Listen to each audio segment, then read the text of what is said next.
Guten Tag, wie geht's? So, this video is about a 44-year-old Martin Taylor Gibson and most everything else dreadnought killer. Yeah, it's behind me here. I'm going to tell you why, okay? Yeah, you ready?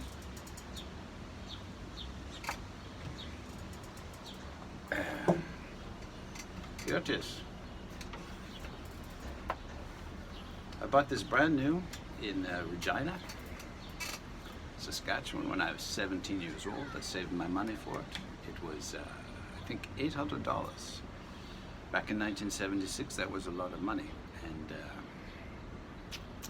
the reason I got it, I had an older brother, and my dad had bought us one cheap guitar from a pawn shop, and he said, "Oh, it's for both of you guys." And I could never play the bloody thing because my older brother, he wasn't intentionally being cruel, but I couldn't get that bloody thing out of his hands, even though my dad and my mom said, "No, you have to share." Well, I couldn't. He got to it first, and I could never get it away from him. So kudos to him. He became a good player, but I was very frustrated. So I just decided, fuck it. I'm going to save my money. What little I got, and it took me a year or two, and I went and bought this, and when I came home with it, my dad said, "Are you insane? You could get a good car for that much money." I said, "What's it to you? It's my money. I'll do what I want." Anyway, I went to the guitar shop there. It's called the Music Box. It's no longer there, but the guy who owned that was a trumpet player. Professional trumpet player, and he lived on our street. So it was the only guitar shop in Regina at the time, 1976. So I went in there and I had, I think, $1,000, a lot of money for a 17-year-old kid back then. And said, I want a good guitar. Now I'm not a hero worshiper. My brother was a big Beatles fan.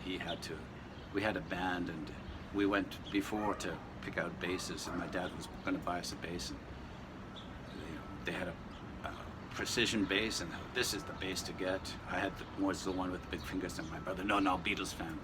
So my dad bought a Hofner bass, which was, those violin basses, but they're hard to play, let's be honest. It was nice, but so then my brother got tired of that, and then, well, of course, he's a Beatles guy, so we had to get a Rickenbacker bass. Again, I wanted a precision or jazz bass. I was always vetoed, so I said, fuck this shit. I'm a number 2 child, the middle child, the ones with the brains who always get screwed. So I said, I'm going to do this on my own.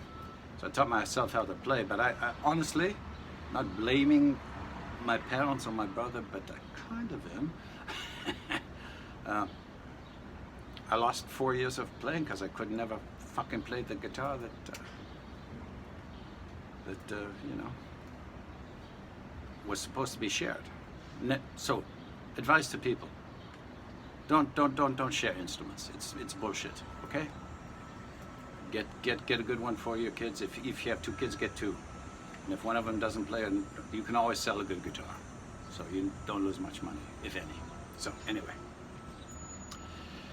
At the time, there weren't that much around, so this was a new company that just come out. I didn't care. Like I said, I don't care about the name. I didn't care what Paul McCartney played, or listen, those guys played those things because that's all there was at the time. And I guarantee you today, if they were around, they'd be playing Bouchers and probably Godins. All right? So this American guitar thing, it's nostalgia. Yeah, like Leo Fender or Les Paul, they were geniuses, okay? For their time, all right? But what is the year? What is the year? It's 2022. It's not 1959, okay? It's not 1963. It's 2022. And there are better things out there now, much better for less money than these great things. Not to take anything away. At their time, they were the shit, because that's all the shit there was. Now there's a lot of shit, and a lot of good shit for way less money. Anyway, story for another day. This isn't about that. This is about this guitar. So, I was prepared to spend $1,000, $1,100.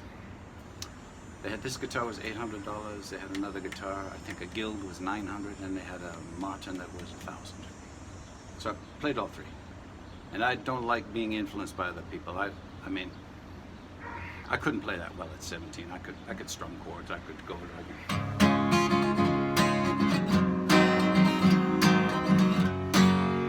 You know, that was about the extent of my playing. I was a strummer. I played mostly bass, which is why I was pissed off, because in the bands we played in, my brother played lead guitar. I played the bass, so why is he picking out the bass and not me?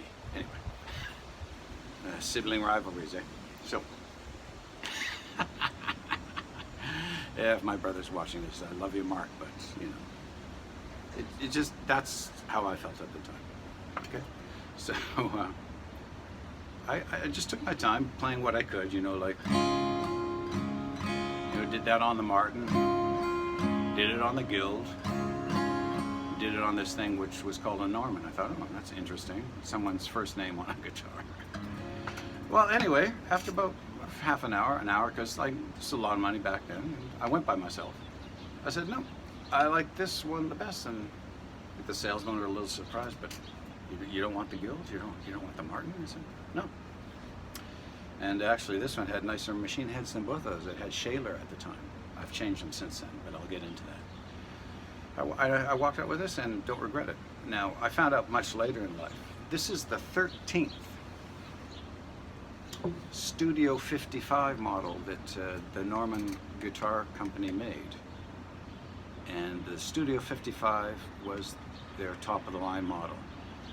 They had the Studio 55 and I think the Studio 65. The only difference was the Studio 55 was a solid mahogany back and sides, and the Studio 65 was a solid Indian rosewood back and sides. And I don't think they had one in stock, but I like this one and never regret it. So anyway, it's 44 years old now. It has aged really nicely. It's got a little bit of a bow here.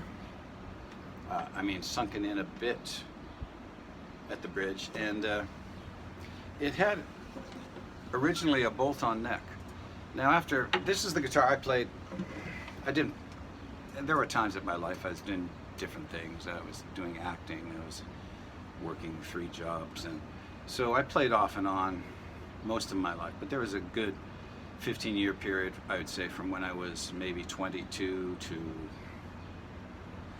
40 almost, 18-year period, I didn't play at all. So I just started getting back into playing actually in earnest probably, I don't know, 12 years ago. So anyway, this thing was falling apart, you know. The neck was loosey-goosey. I put a few shims in it, but after a while, I think it was about 12 years ago, it was too loose, so I had to reset it. So it was dying on me, basically. Big mistake. I lent it to the lead guitar player in this band that I played bass in because he didn't have a dreadnought. And the asshole didn't let it warm up. I mean, it can get to be minus 40 degrees some days here in Canada. The idiot, I lent it to him in the winter. He took it home, took it out of the case, didn't let it acclimatize, and put about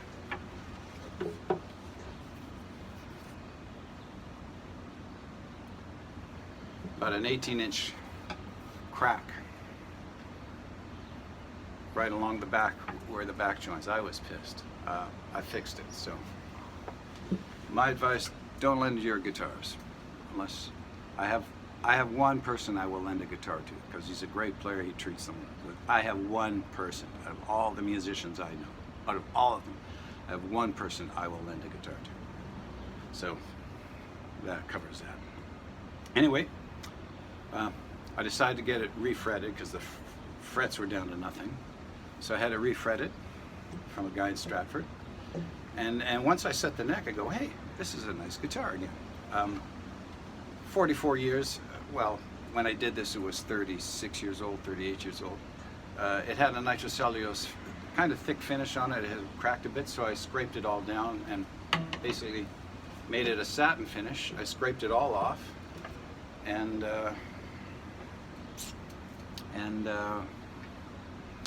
put my own shellac on it.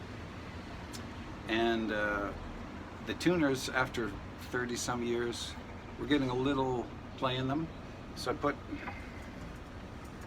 top of the line Goto gold tuners on it, and this thing it's been reborn. When I scraped the finish off, the Norman logo, which was silk screened, disappeared. But now I have a great guitar that I would put up with any Martin or anything, even my Boucher. It's not as powerful as my Boucher, but because it's got this nice, and it was played pretty much every day, because that 18-year period when I didn't play, I actually gave it to my dad and he played it every day. So it's been played pretty much every day since it left the shop. Yeah, and I just found this out much later that this was the beginnings, actually, of the Boucher Guitar Company. I contacted them about 10 years ago. I said, hey, I got, this is serial number 13. I said, I got number 13 of your Studio 55. They go, wow, that's really cool. I think this may be one of their oldest Normans still in playing condition. I mean, honestly, there could only be 12 like this, right? That are older. So,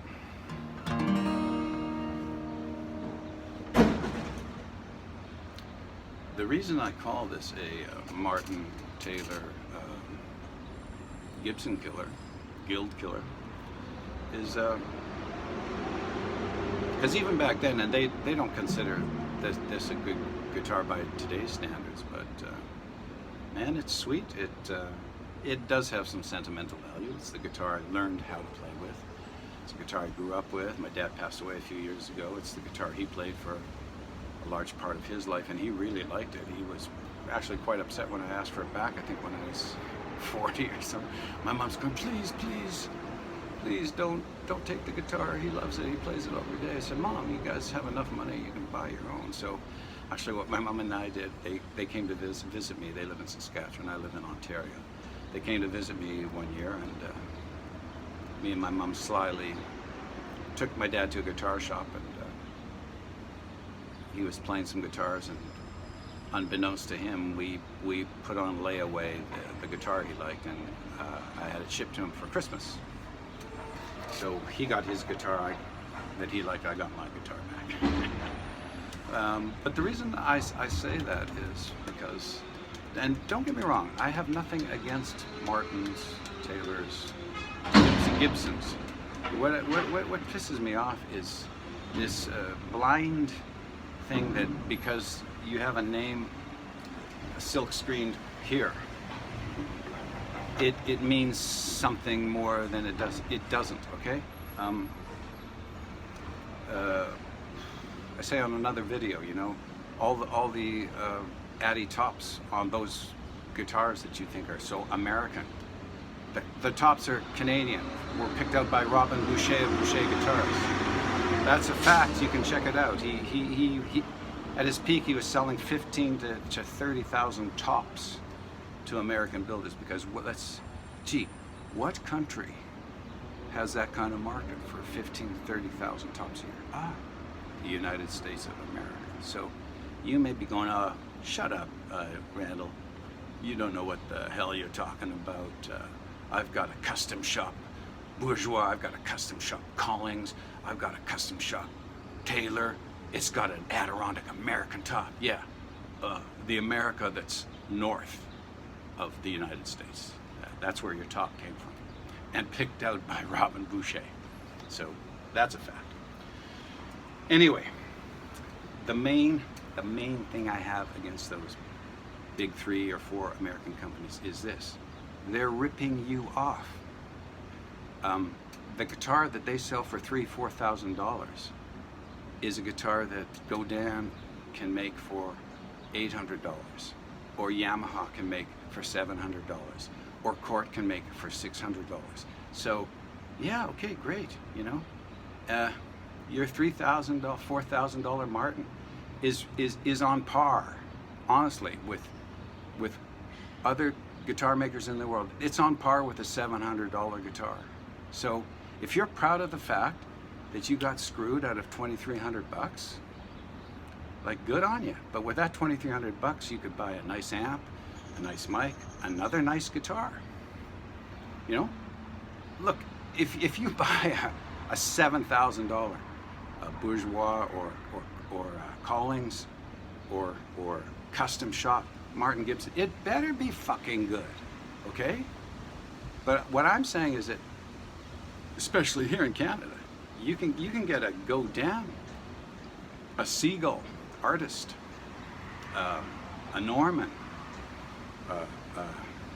anything by the Godin Guitar Company for $1,000 will be as good or better than your $3,000-$4,000 American guitar. It's just a fact. If you can't handle the truth, you can't handle the truth. That's it. Hey, I get it. No one wants to admit that they were suckered, but especially with things like the Plain Jane D28, you're getting ripped off. That's a $700 guitar that up here costs $3,400. I would never buy one, and I've played them. I'll put this next to it. It'll blow it away. All right, you can't hear it over a crappy iPhone mic, and I don't expect you to just take my word for it.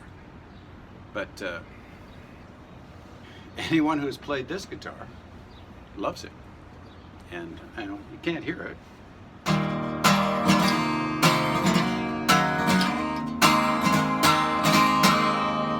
Or maybe you can, but I mean, it's not as powerful as my Boucher. It's different, but I would take this sound over any American guitar so far that I've played. So, that's it. Have a good day. So, the Martin Taylor Gibson Killer is a 44-year-old Norman. Ponder that. Bye.